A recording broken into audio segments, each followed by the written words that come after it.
Eu quero repartir hoje uns pensamentos com vocês. Não é uma pregação, não. Pretendo ser rápido. Pretendo ser rápido. Pai, em nome de Jesus, que a Tua inspiração venha sobre nós.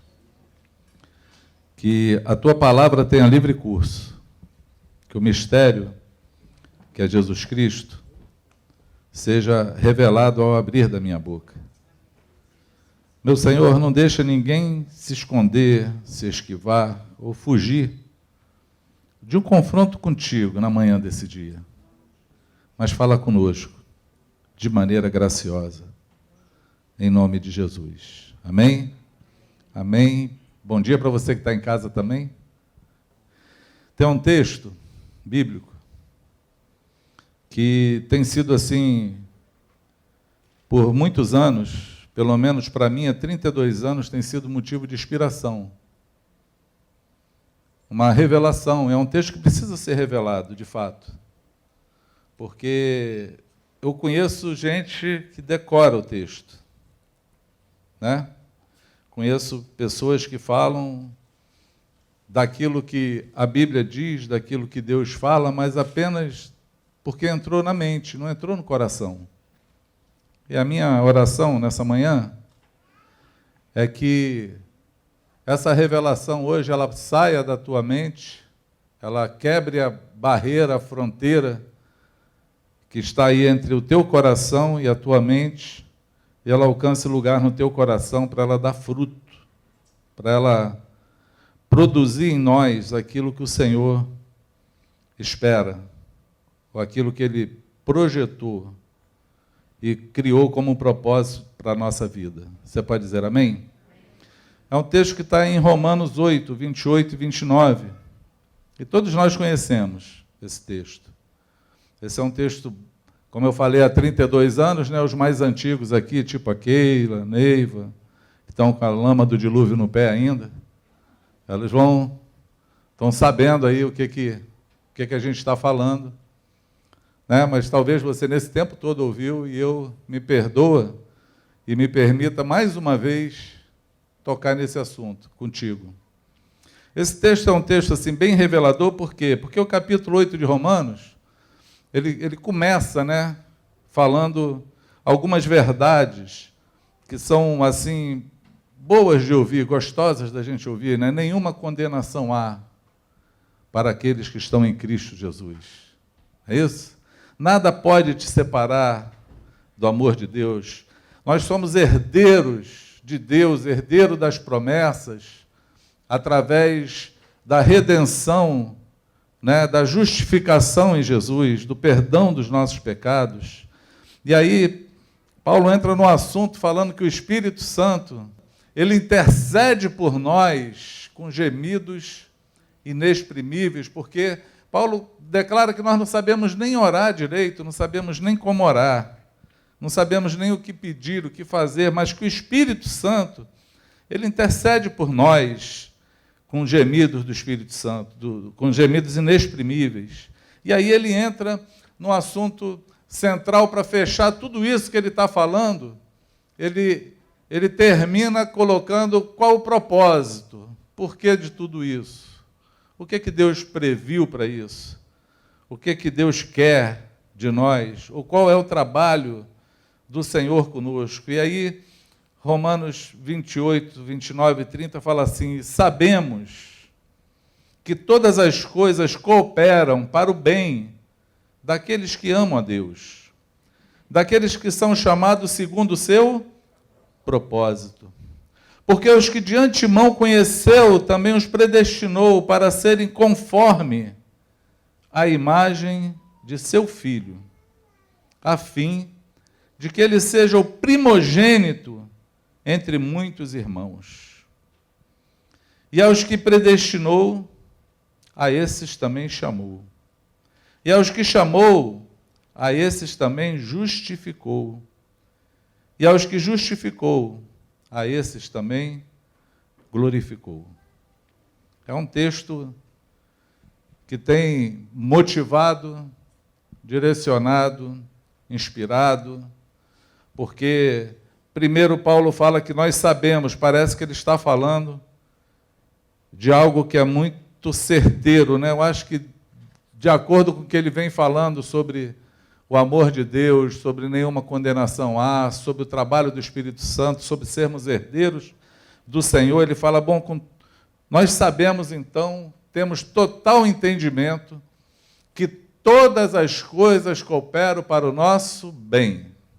Como é importante você saber que tudo que acontece nas nossas vidas coopera para o bem, mas para o bem daqueles que amam a Deus. É bom a gente saber para o bem de quem, porque quem não ama ao Senhor, quem não vive uma vida sabendo que o caminho de Deus é purificar você, é transformar você, é mudar o que você é santificar você, trazer o conceito do céu para a terra. O encontro com Cristo é aquele encontro transformador que transforma a vida. Você vai olhar tudo o que acontece, vai descobrir um bem naquilo que acontece, porque Deus está forjando em você o caráter de Jesus. Consegue me entender? Se você não ama a Deus, você vai se amargurar, vai ficar com raiva de Deus, vai colocar a culpa no mundo, a culpa em tudo que aconteceu, mas não vai conseguir descobrir o propósito dele para a tua vida no meio da dor, porque o sofrimento ele é pedagógico, sim ou não? O sofrimento nos ensina.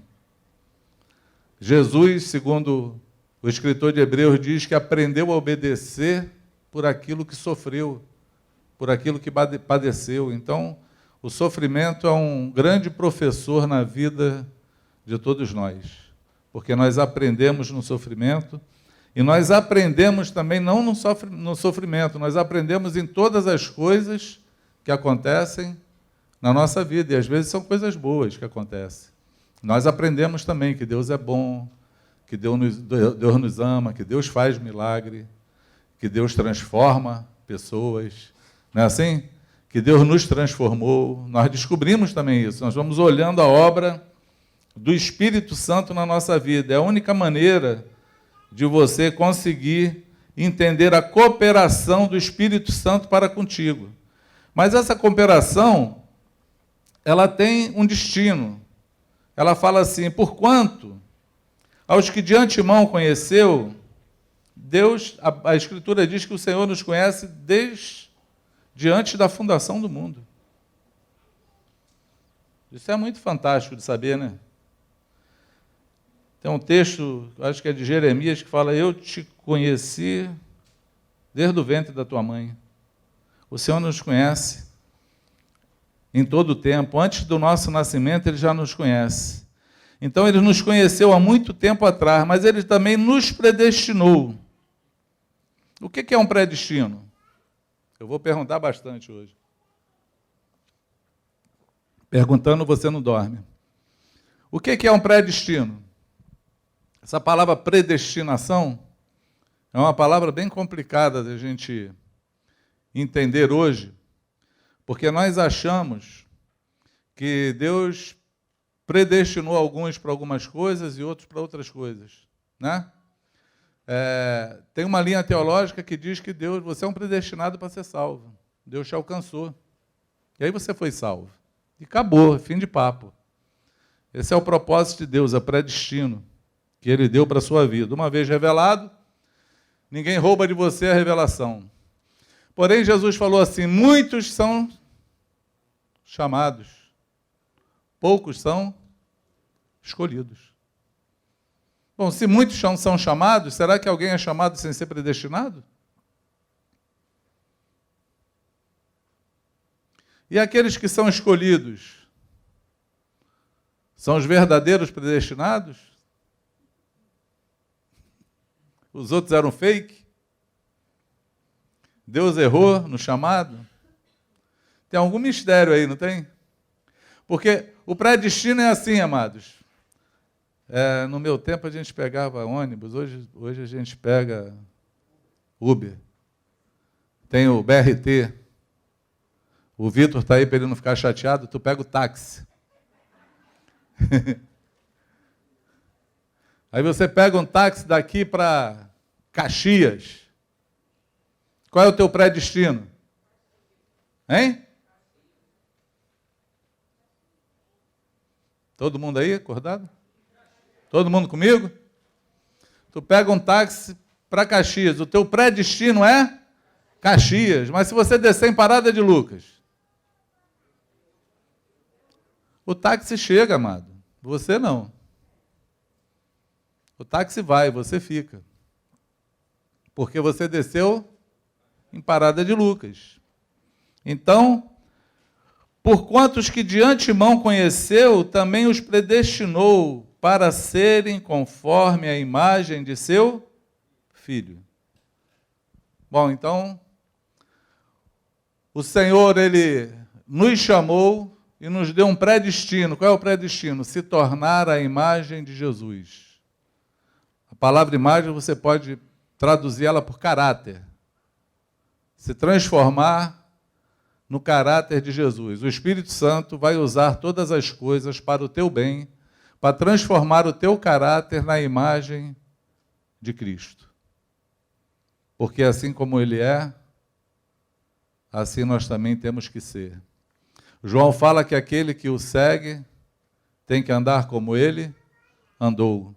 O próprio Jesus falou, aquele que ouve os meus mandamentos e os guarda, ou seja, os que pratica, esse é o que me ama, e aquele que me ama será amado do meu Pai, então viremos e faremos nele morada. O Espírito Santo trabalha 24 horas por dia.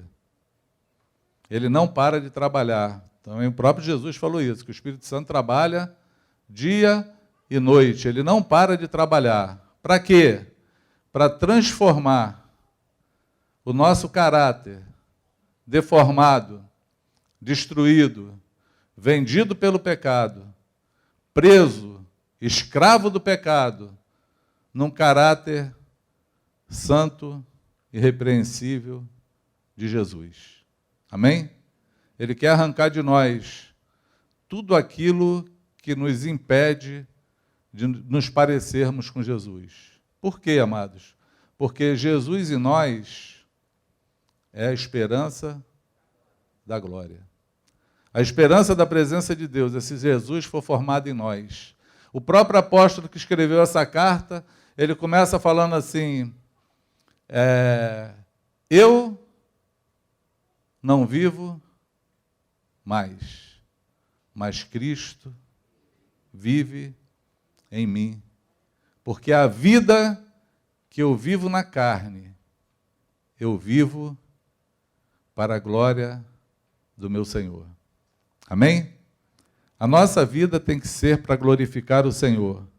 Nós temos que um dia poder falar como Paulo, eu não vivo mais. Mas antes disso ele falou assim, eu protesto que eu morro a cada dia. Aí quando a gente lê, a impressão que dá é que ele está falando assim, eu estou ficando velho e estou morrendo, né? Eu então, que fiz 60 agora, tu olha assim naquela curva do tempo e fala assim, ih, rapaz, o velocímetro já está no final, vai acabar a gasolina. Mas não é isso que Paulo está falando. Porque quem tem um conceito da vida eterna não está preocupado com poucos anos que vive nessa terra, está preocupado com a eternidade. Amém? Por isso que eu falo, quando alguém fala assim para mim, não, tu vai a vida toda. Eu falo, ih, tá ruim, filho, eu tenho uma vida eterna, não vou parar nunca. Quando é que eu chego nesse lugar? Já viu alguém falar, vai em frente assim, a vida toda? Não dá, não, a vida toda não dá para ir, não. Tem a vida eterna. E aí, a vida toda é muita coisa para quem tem a vida eterna. Mas nós vamos ser trabalhados pelo Espírito Santo, incomodados pelo Espírito Santo, até que o caráter de Jesus seja formado em nós. Por quê? Porque Ele nos predestinou em Cristo Jesus para sermos santos. Não desça do táxi, do metrô, do BRT. As nossas descidas no caminho impedem o nosso destino, a nossa predestinação, aquilo que o Senhor projetou para nós, porque nós nos perdemos no caminho. Você pode dizer amém? Então, entenda tudo aquilo que o Senhor está fazendo na tua vida. Eu creio que hoje, se você der atenção ao que a gente está falando, Deus vai esclarecer um monte de coisa na tua mente, que você vai ver e perceber o Espírito Santo batendo na mesma tecla contigo várias vezes, no mesmo assunto, no mesmo problema, até você conseguir vencê-lo. É o trabalho que ele tem para poder moldar em nós o caráter de Jesus. Portanto, os que de antemão conheceu, também os predestinou para serem conforme a imagem de seu Filho, mas tem uma finalidade, a fim de. Por quê? Que ele seja o primogênito entre muitos irmãos. A primeira vez que a Bíblia trata Jesus como o primeiro filho de uma família, nós ouvimos sempre falando de Jesus sobre o unigênito do Pai. O unigênito é o único filho. O único filho nascido de Deus, o único que veio do Senhor foi Jesus. Desde então, do nascimento de Jesus, nunca mais nós ouvimos que uma virgem deu à luz a um filho porque encontrou com um anjo e falou para ele assim, agora tu vai ter um filho. Azar foi só o de José. Teve que acreditar, o nosso não. De lá para cá não teve mais esse problema. José que ficou na berlinda, né? Tadinho de José. A gente fala, mas é fácil para a gente. Para José não foi fácil não, né? Quantos casados tem aqui? A pessoa antes do casamento, a mulher fala, estou grávida. Aí tu diz, mas como, mulher? O que tu fez? Ela, nada. Um anjo veio ontem à noite, falou comigo. E eu engravidei. Difícil, gente. Só o Espírito Santo para fazer essa obra para a gente acreditar. Mas o único que foi desse jeito foi Jesus. Nós não. Então ele não é só o unigênito, ele é o primogênito. O primogênito fala do primeiro filho de uma família. É o primeiro filho, é o primogênito de uma família. Esse primeiro filho, Paulo está dizendo que ele é o primeiro filho dessa grande família de Deus. Não é isso? Ele é o primeiro e nós somos os irmãos. Essa é a finalidade, que ele seja o primogênito entre muitos irmãos. Então nós concluímos, e falamos isso há muito tempo, que Deus quer ter uma família.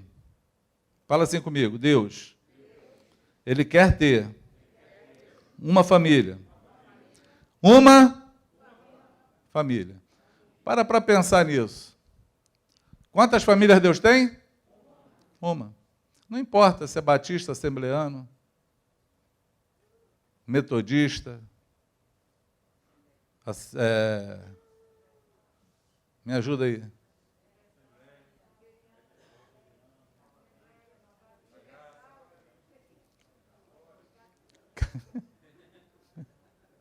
A infinidade. Não importa. Não importa. Deus não tem bandeira. O dia que Jesus vier buscar a sua igreja, nós falamos hoje aqui que esse é o som da sua noiva. Eu estava até no aniversário esses dias falando na mesa sobre a parábola das 10 virgens, que o irmão falou que ele quer ser a virgem que está prudente. Eu falei, mas a outra virgem prudente era o quê? Não, era a igreja. Eu falei, mas quantas igrejas existe sobre a terra? Aí ele, aí travou, né? Falei, tu crê que a igreja é uma? Tu crê que Deus tem uma só família, uma única igreja? Que o dia que Ele vier buscar, Ele vai vir buscar a sua igreja são pessoas? Tu crê nisso? Creio. Como é que tu vai crer que tem 10 igrejas nessa parábola? Tem alguma coisa errada na tua compreensão da unidade, daquilo que Deus vê e daquilo que Deus pensa. Logo, Jesus não está falando da igreja. Ele está falando de como nós temos que estar no último dia, no dia da vinda dele. Ele está falando individualmente com cada um de nós. Ele não está classificando igreja A e igreja B. Porque todos aqueles que pronunciam o nome de Jesus, nós temos responsabilidades com ele. Amém? Para todo aquele. Toda demanda que nós temos do reino, de falar a verdade, de confrontar, de pedir perdão, de amar, é com todos eles, com todo mundo. Porque Deus só tem uma igreja. O dia que o Senhor me chamou, Ele falou assim, tu me ama? Falei, te amo, apacenta minhas ovelhas. Já aprendi no primeiro dia do meu chamado que eu não tenho ovelha, a ovelha do Senhor. As ovelhas são do Senhor. Os discípulos são do Senhor. A igreja do Senhor, Ele é o dono de todas as coisas. Nós não temos nada aqui. Nada é nosso. Tudo é dele. E nós temos que cumprir com o nosso papel no meio dessa família. Então Deus Ele quer ter uma família, uma única família, grande ou pequena? Hein? Por que grande? Porque é com muitos filhos. O que você tem feito para que essa família cresça?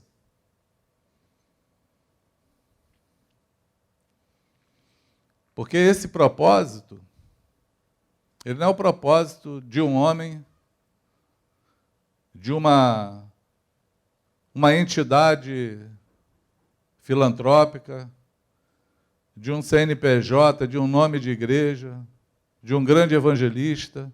Esse propósito é na minha vida e na tua. Ele quer ter uma família, então fala assim, eu sou parte da família. Essa família tem que ter muitos filhos. Eu tenho que trabalhar para isso. Sim ou não? Eu sou responsável pelo crescimento da família. Eu não só sou responsável pela família, eu sou responsável por esse crescimento da família. Eu preciso fazer essa família crescer, porque eu tenho esse chamado. Agora, essa família de qualquer jeito, de qualquer forma, sim ou não? O importante é dizer que é de Jesus? Não. Ela tem que ser conforme a imagem do seu Filho. Esse é o trabalho do Espírito Santo. E esse é o nosso trabalho. De a cada dia que passa, nós buscarmos no Espírito Santo condições para sermos transformados naquilo que nós sabemos que precisamos ser. Porque cada um de nós conhece o nosso calcanhar de Aquiles. Cada um de nós sabe onde precisamos melhorar. É impossível perguntar para qualquer pessoa assim, aonde você está deixando a desejar naquilo que Deus quer para a tua vida, e ela não saiba responder. Por quê, amados? Porque esse texto me garante que o Espírito Santo trabalha 24 horas por dia para transformar você, para mudar você, para fazer uma obra redentora na tua vida. A coisa mais dolorosa que tem é você conhecer pessoas que se converteram há 20 anos atrás e tu olhar para ela e descobrir que ela é a mesma pessoa de 20 anos atrás, não mudou nada. Não teve uma obra transformadora nela. É ruim demais isso. Porque é sinal que essa pessoa ainda não deu ouvidos ao Espírito Santo. Ainda não se esforçou para mudar, para abrir mão daquilo que tem atrapalhado ela crescer espiritualmente. Porque nós crescemos quando Jesus pode ser formado em nós. Você pode dizer amém? Nós crescemos com isso. E eu acredito,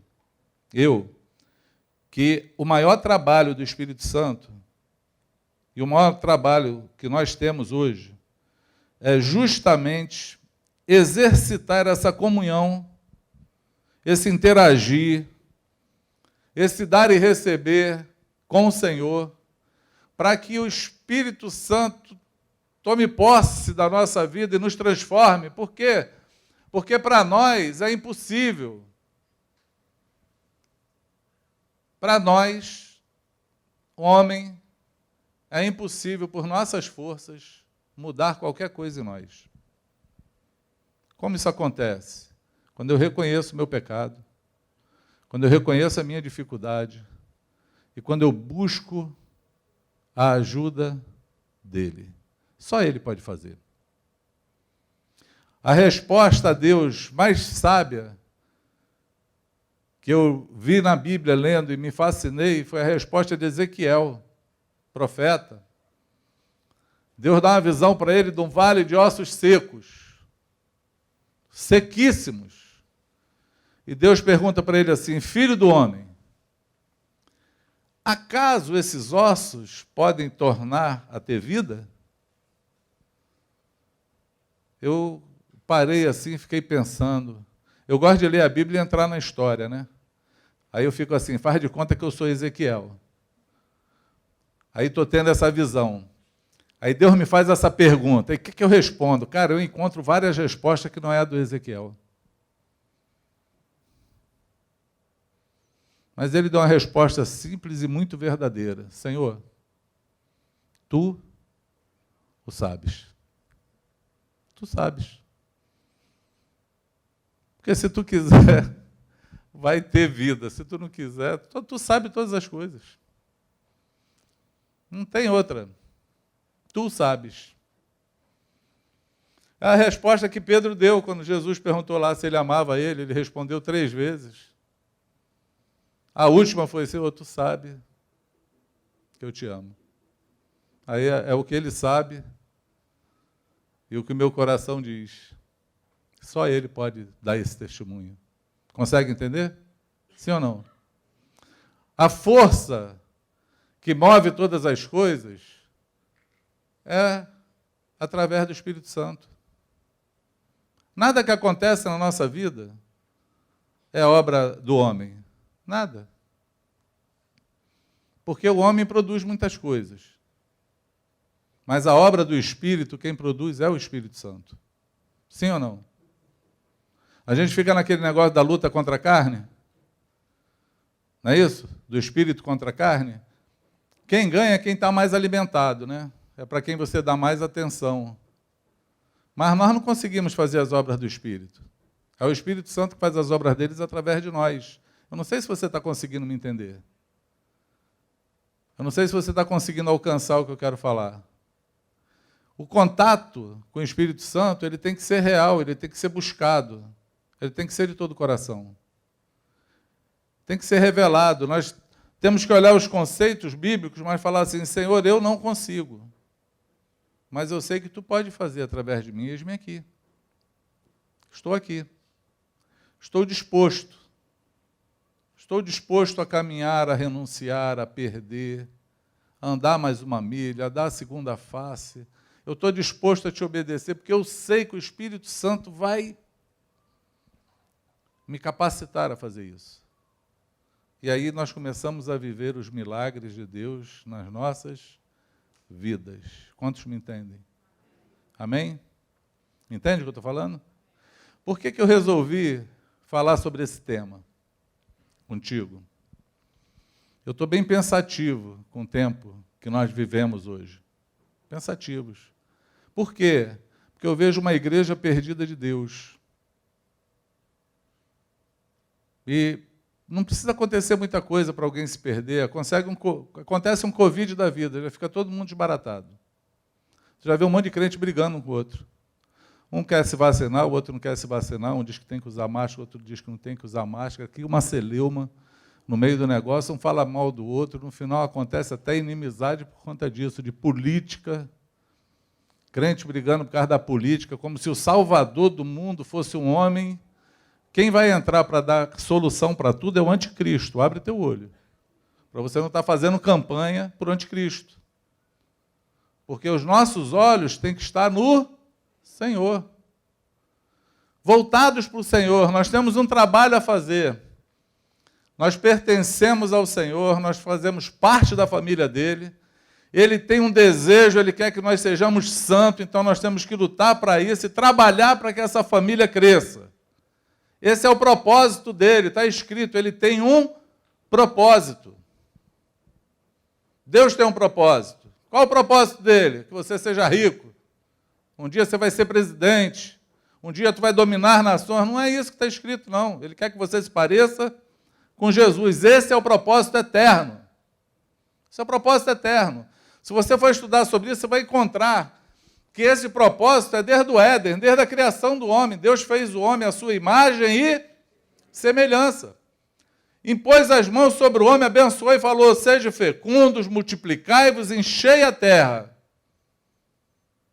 O que ele queria nessa criação? Uma família de muitos filhos, mas como eram esses filhos? A sua imagem e semelhança.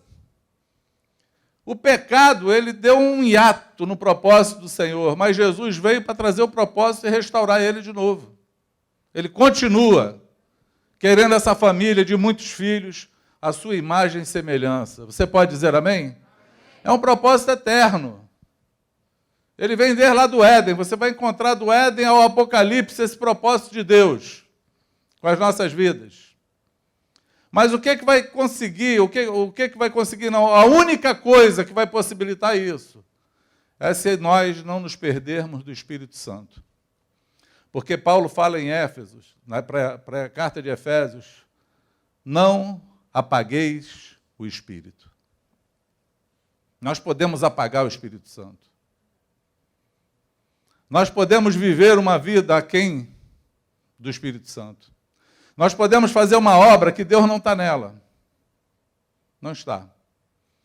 Estava lembrando, indo para Teresópolis com os irmãos, lembrando que David Wilson chegou aqui, foi chamado por uma denominação, mostraram tudo que eles têm no Brasil. Primeiro encontro de pastores, primeira palavra do homem foi: estou impressionado com tudo que eu vi aqui. Quantas coisas vocês conseguem fazer sem o Espírito Santo? Deu até vergonha quando eu vi. Falei, caraca, pagaram o cara para vir aqui só chutar na nossa canela. Mas é verdade, porque a carne produz obra. Sim ou não? A carne produz muita obra. Mas nós temos que produzir as obras do Espírito. E elas começam na nossa vida. É a partir de mim, a começar por mim, o Senhor tem que fazer a obra. Amém? Porque uma vez que eu sou transformado, uma vez que Cristo reinar na minha vida, a esperança da presença do Senhor, da glória do Senhor é completa. Porque todos aqueles que vão te encontrar vão ver Jesus em você e vão ficar curiosos, querendo saber. Porque crente não pode ser como político, que você fala, mas tu não acredita no que ele fala. Ele está só fazendo uma campanha. Amém? Seja o teu sim, sim, o teu não, não. O que passar disso vem do maligno. Nós temos que ter postura e uma vida com o Espírito Santo. Fui ver um sítio e vi uma fonte. Quando alguém fala para você assim, tem uma terra que tem 5 nascentes d'água, o que você pensa? Vamos ver se alguém pensa como eu. Pode falar, mano, não fica acanhado não. Eu pensei assim, vou chegar lá, tem 5 rios, 5 cachoeiras, 5... Que negócio grande, né? Fonte d'água. Não pensei em poço, né? Porque fonte d'água não é poço. Aí chega lá, tem um olho d'água no chão. No chão, parece ter um cano furado. Parece isso mesmo, parece um cano furado saindo água. Só que ele jorra a vida toda. Não para de jorrar. Aí quando tu segue aquele pouquinho d'água que está saindo naquele olho, lá na frente tem um rio, tem uma cachoeira, pode represar, fazer um grande piscinão, e vai juntando água. É assim que é a fonte d'água. Quando nós vemos, por exemplo, o rio Amazonas, a primeira fonte dele está lá no Peru, numa serra, e é assim, aquela fontezinha saindo. Alguém disse que se você construir uma barreira em volta daquela fonte, no Peru, de 2 metros de altura, ela para de jorrar água. Porque o peso da água vai ser maior do que a força que ela tem de sair da terra. Aí todo o rio Amazonas, que é o maior rio do Brasil, que você vê, não existiria. Nenhum afluente dele existiria. Porque colocaram uma barreira de 2 metros em volta dele, impedindo que a água fluísse. Eu, quando vi aquela fonte, eu sou assim, tudo que eu vejo eu vou espiritualizando ela, desculpa, tá? Mas a vida com Cristo é assim, eu olho e falo assim, o que tu quer falar? Eu chego em casa, tem uma torneira vazando água, pingando, eu já começo a orar, Senhor, tu quer falar alguma coisa comigo? Essa torneira não está quebrada à toa. Tem alguma coisa que eu não estou vendo, está escapando, alguma coisa está se perdendo por aí. E sempre Deus fala. Porque Deus começa a falar nas coisas pequenas na vida. Ele sempre fala. Tem sempre uma lição, porque Ele move no natural para que a gente entenda o sobrenatural. Aí eu vou olhando, sorvendo, tentando entender o Espírito Santo, para poder fazer a vontade dEle. O que tu quer que eu faça? Conserte a torneira. A mulher já fala logo, né? Pode deixar, filha. Não precisa me lembrar de 6 meses. Deus quer falar nas pequenas coisas. Você pode dizer amém?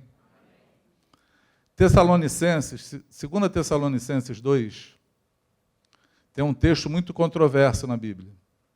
É discussão dos teólogos aí. Eu, na verdade, não entro nessas discussões porque eu não estou muito interessado nisso. É assim, uns acreditam que a igreja não vai passar pela grande tribulação. Vai ser arrebatado antes, que é o arrebatamento invisível. E o texto mais forte que é baseado é esse. 2 Tessalonicenses. Outros creem que a igreja vai passar pela tribulação. Vai passar. Para mim, tanto faz. Se eu for antes ou depois, eu quero saber se eu vou estar com Jesus. Amém? É isso que interessa, se eu vou estar com Jesus. É que nem o Franco lá. TJ perguntou para ele, como é que vai ser a terra depois do final do tempo? A gente vai estar aqui nessa terra ou vai estar no céu? Aí o Franco olhou e falou assim, bom, Jesus vai estar onde? Aqui ou lá? A mulher, por quê? Porque eu quero estar onde ele está. Se for aqui, está tudo jóia, se for lá também está tudo bem. O importante é que eu esteja com Jesus. Amém? Isso é o que importa. A gente fica discutindo um monte de besteira que não leva para lugar nenhum. O que importa é estar muito certo. O que eu quero é estar com o meu Senhor. Se eu vou passar pela tribulação para morrer por causa dele, estamos juntos. Se vai me tirar antes para que eu não tenha que sofrer nada, glória a Deus. Mas quero estar com ele. O importante é isso. Mas esse texto de Tessalonicenses é um texto que a gente faz pensar. Porque ele fala assim, que o espírito da iniquidade, se eu não me engano, é 2 Tessalonicenses 2, que o espírito da iniquidade, ele já opera no mundo. Mas o iníquo, ele não vai se levantar antes, até que o retém seja tirado. Que ele não se manifestou ainda pelo aquele que o retém. Mas quando o que o retém for tirado, aí ele se manifesta. É o anticristo. E eu fiquei pensativo assim, bom, se essa linha teológica estiver correta, que o que vai ser tirado é o Espírito Santo, aí é claro que é uma lógica dele, se o Espírito Santo vai ser tirado, a igreja não vai ficar aqui. Porque a igreja não vive sem o Espírito Santo, amém? Amém? Amém. Eu tenho dúvida. Essas são as minhas dúvidas, que eu vejo um monte de gente fazendo um monte de coisa sem o Espírito Santo. Então, essas são as minhas dúvidas. Mas vamos supor que seja isso. Vamos dizer que a nossa linha de raciocínio esteja certa. Então, o Espírito Santo vai ser tirado. Aí eu comecei a pensar. E aí você pensa comigo. Tá ok? A inauguração da igreja,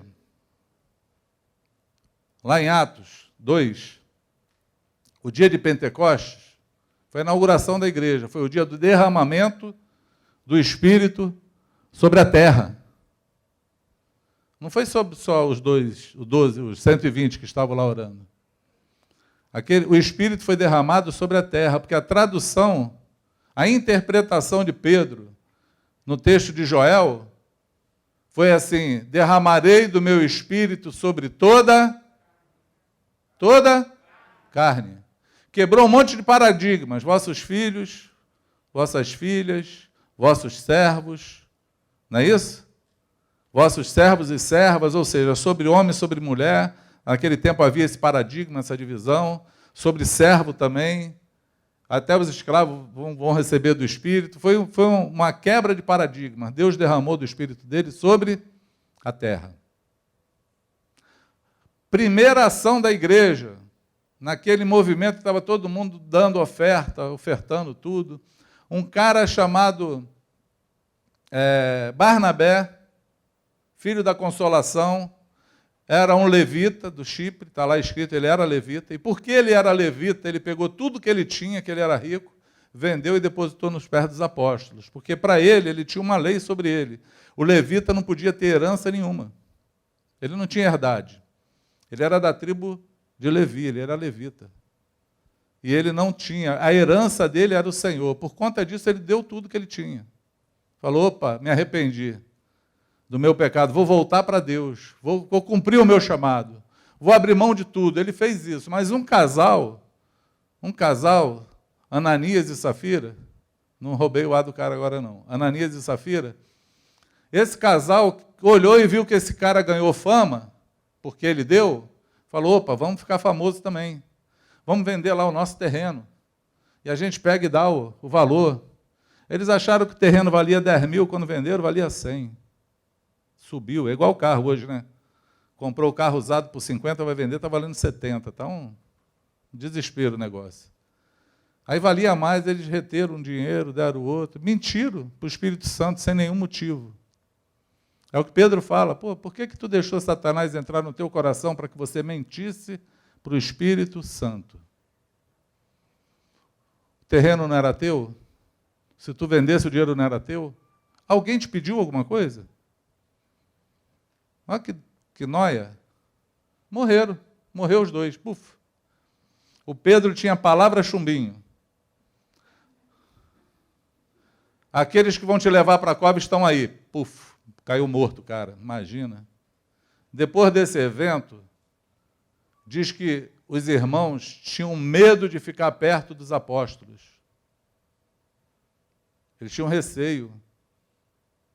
Porque a presença de Deus era tão forte que era como se fosse o santo dos santos sobre a terra. Vou chegar lá em pecado, vou cair fulminado, é melhor ficar longe. Eles tinham medo, tinham receio. Essa foi a inauguração da igreja. Hoje, tem gente pregando, mentindo, roubando, adulterando, no 5º casamento. Nada acontece. Raciocina comigo, amados, o Espírito Santo está ou não sendo retirado da terra? Os homens estão ou não se fechando para o Espírito Santo, criando aquela barreirinha de 2 metros, para que ele não jorre mais? Quantas pessoas eu conheço que criaram uma barreirinha e o Espírito Santo não consegue mais fluir? Não tem mais nenhuma ação sobre a tua vida, você só tem cara de crente. Fala como crente, anda no meio dos crentes, mas não é crente, não acredita em nada. É crente igual o diabo é. Conhece tudo, mas não teme a nada. Não tem temor nenhum. O temor que deveria haver no coração de todo discípulo de Jesus, de todo cristão, era o temor que existe alguém que te vê, te julga, te disciplina, e um dia vai acertar as contas contigo. Já parou para pensar nisso? Sim ou não? Um dia, amado, esse dia vai chegar. Pode ser na volta de Jesus, como a gente falou aqui, pode ser no arrebatamento, ou no final dos tempos, como pode ser amanhã, cara. Amanhã tu morre, e aí? Não tem mais como consertar depois. Morreu, para se arrepender tem que estar vivo, para o coração se voltar para o Senhor tem que estar vivo, para a graça do Senhor tem que estar vivo, não pode ser morto, morto não vem mais, tem que estar vivo. Aqueles que estão à nossa volta, que estão vivos, que você está lá, convive, é teu amigo, é gente boa, é legal pra caramba, mas tu sabe que vai para o inferno, tu tem um conhecimento, tu sabe, ó, isso aqui ó, vai te causar a vida eterna no fogo, e você está calado. Tu acha que não vai ser cobrado nesse dia?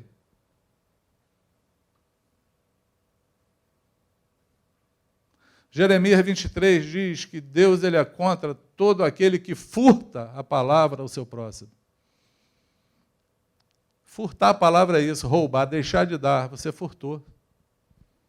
Você não alertou, não falou, não se envolveu. Não quero me envolver, não quero me dispor, não quero. Amados, nós necessitamos fazer as obras daquele que nos chamou. Amém? Nós necessitamos sentar e amar, porque amor e verdade andam de mãos juntas. Existe verdade sem amor, não existe? Alguém fala a verdade, fala só para destruir, para machucar. Só fala quando é ofendido, aí retribui a ofensa. Mas o que eu falei é verdade. Mas não tem amor nenhuma nisso.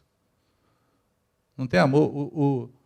O intuito não é ganhar, o intuito foi perder, foi machucar, foi ofender.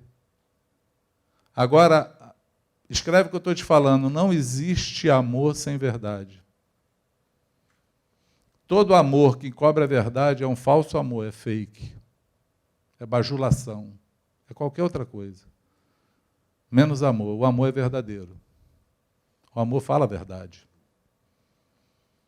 O amor ensina, o amor instrui. Jesus não deixou de falar a verdade para ninguém. João Batista perdeu a cabeça, mas falou a verdade. Olhou para o rei e falou, não te é lícito possuir essa mulher.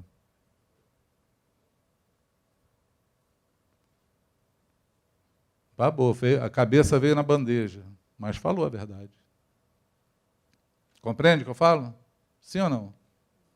A verdade, ela liberta pessoas. Nós fomos chamados para libertar. Nós somos fonte libertadora sobre a terra. Precisamos ser libertos primeiro, para depois proclamar a libertação. Amém? Dependendo sempre do Espírito Santo.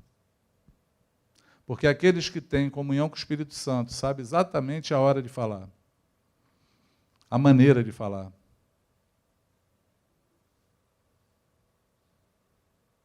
E às vezes fala um pouco, para que o Espírito Santo fale muito. Não estão preocupados em aparecer, estão preocupados em contribuir.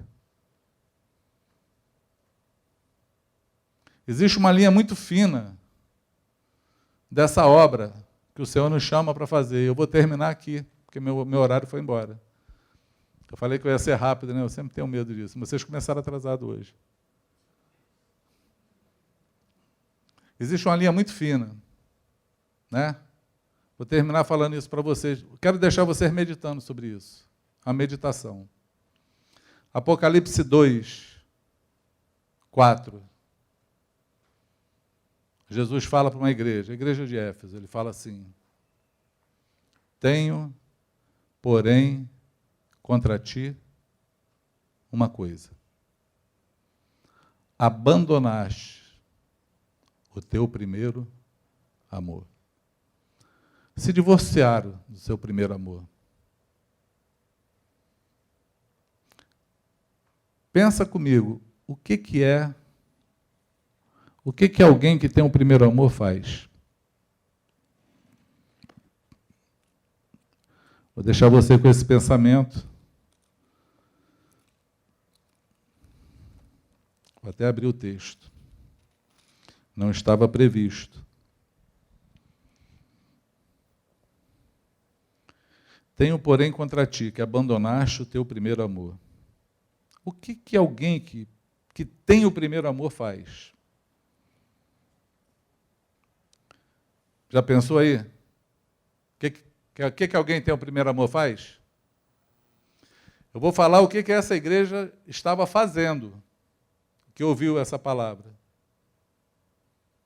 Tá? Posso falar? Ao anjo da igreja em Éfeso escreve, essas coisas diz aquele que conserva na mão as 7 estrelas e anda no meio dos 7 candeeiros de ouro. Essa referência que ele está dando é porque no capítulo 1, Jesus está no meio dos 7 candeeiros de ouro. Os 7 candeeiros de ouro eram as igrejas, ele estava no meio da igreja. Aí ele está só contextualizando. Ele fala assim, conheço as tuas obras, tanto o teu labor como a tua perseverança. Ó, trabalha e persevera. Não podes suportar homens maus, e que puseste à prova os que a si mesmos se declararam apóstolos não são, os achaste mentirosos. Vocês têm perseverança e suportam as provas por causa do meu nome.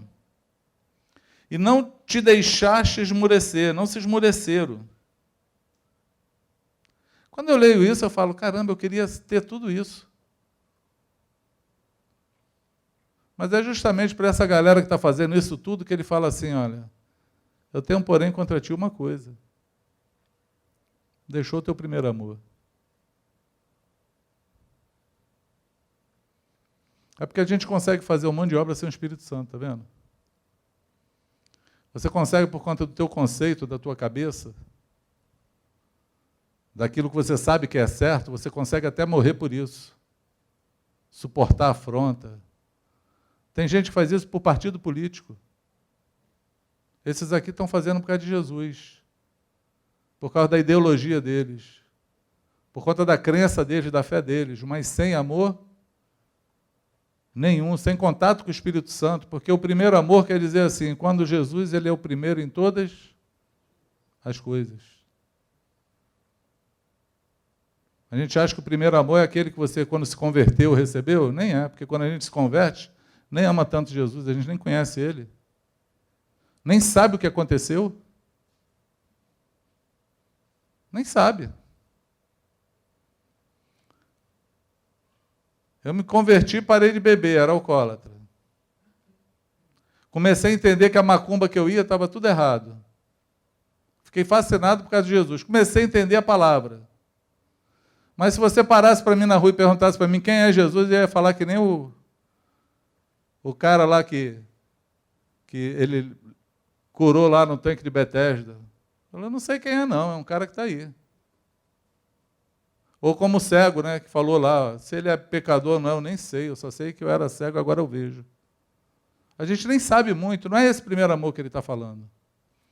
Mas existe uma força do Espírito Santo dentro de nós que nos faz nos mover por amor a Ele em todas as coisas. A gente está disposto a tudo, a abrir mão, a morrer, a sofrer, a renunciar. Alguém falava para a gente assim, tu só veste roupa preta? Isso é do diabo, não veste não. Amanhã a gente estava de branco, amado. Não estava nem questionando. O que eu quero é agradar o meu Senhor. Esse é o desejo que o Espírito Santo coloca dentro do nosso coração, de fazer a vontade do Pai. Mas aí o conhecimento ensoberbece. Só o amor edifica, é o que Paulo fala. O conhecimento nos leva para longe de Deus. Acho que o David Keelan fez uma música assim, quero ser como criança, te amar pelo que és, voltar à inocência e acreditar em ti. Mas às vezes sou levado pela vontade de crescer, torno-me independente e deixo de simplesmente crer. Essa é a verdade. A gente começa a ficar grandinho, começa a achar que sabe um monte de coisa e perde a fé. A gente deixa de crer que o Senhor faz, transforma, muda, liberta, vai te usar onde você estiver. A gente perde, se perde do Espírito Santo. E o meu clamor hoje, em nome de Jesus, é que você medite sobre isso e volte às águas que jorram para a vida eterna. Amém? Que você derrube os muros que você fez em volta dessa fonte, deixa ela jorrar na tua vida. Porque ela vai atingir longe, ela vai se tornar um grande rio. Através de você. A palavra vai se cumprir. Aquele que crer em mim, conforme diz as Escrituras, do seu interior fluirão rios de água viva. Deixa a água viva jorrar de você. Deixa a água viva te colocar no lugar certo, no propósito certo de Deus. E deixa a tua vida fluir, porque Ele quer te ver fluindo. Ele não te chamou para te ver assim. Você não foi revelado para estar aí estagnado, parado. Ele te chamou com um propósito eterno. Que você cumpra esse propósito, em nome de Jesus. Amém? Podemos orar?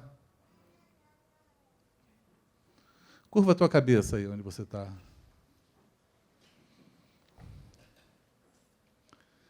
Eu quero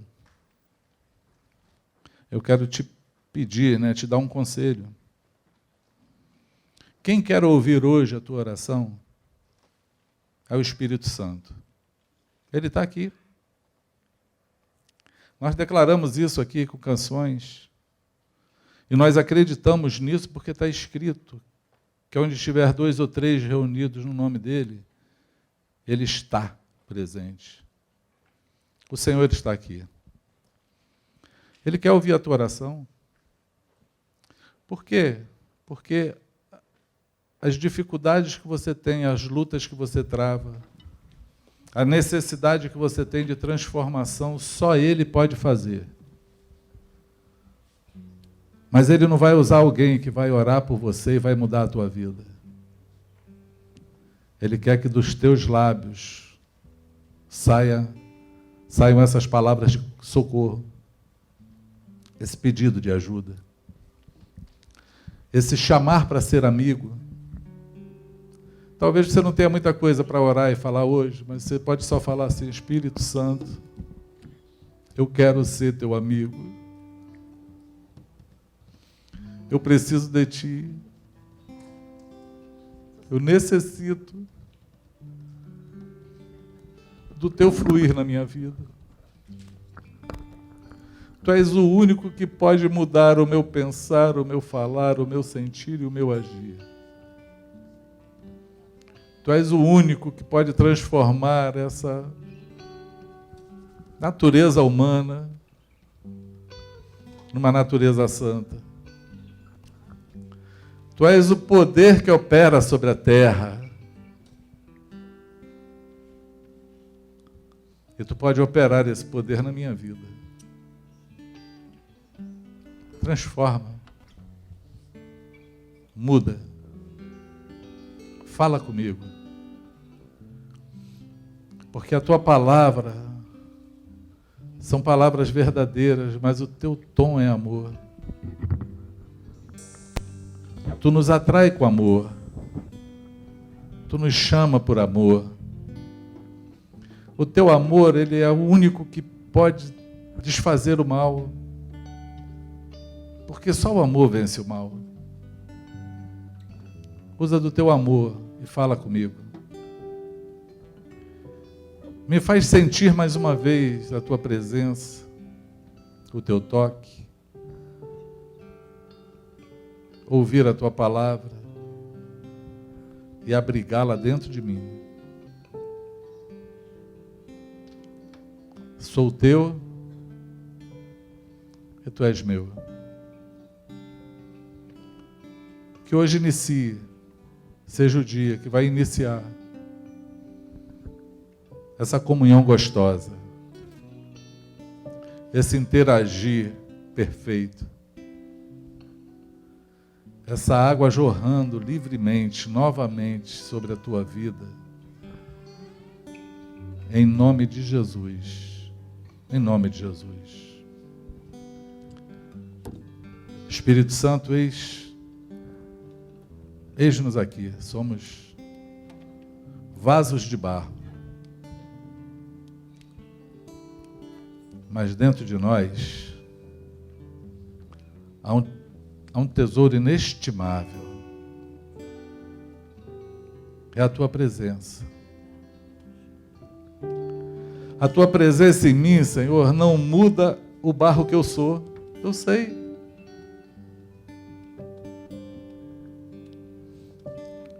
Mas a tua presença em mim, ela santifica esse barro. Ela sustenta os meus passos. Ela me dá um novo fôlego. E me coloca numa atmosfera totalmente espiritual e santa. Me ajuda.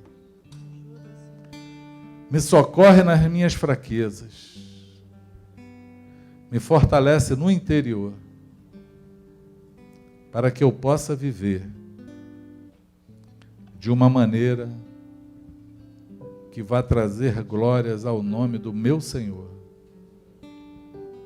que me comprou, me conquistou e me amou. Seja assim, em nome do Senhor Jesus. Você pode dizer amém?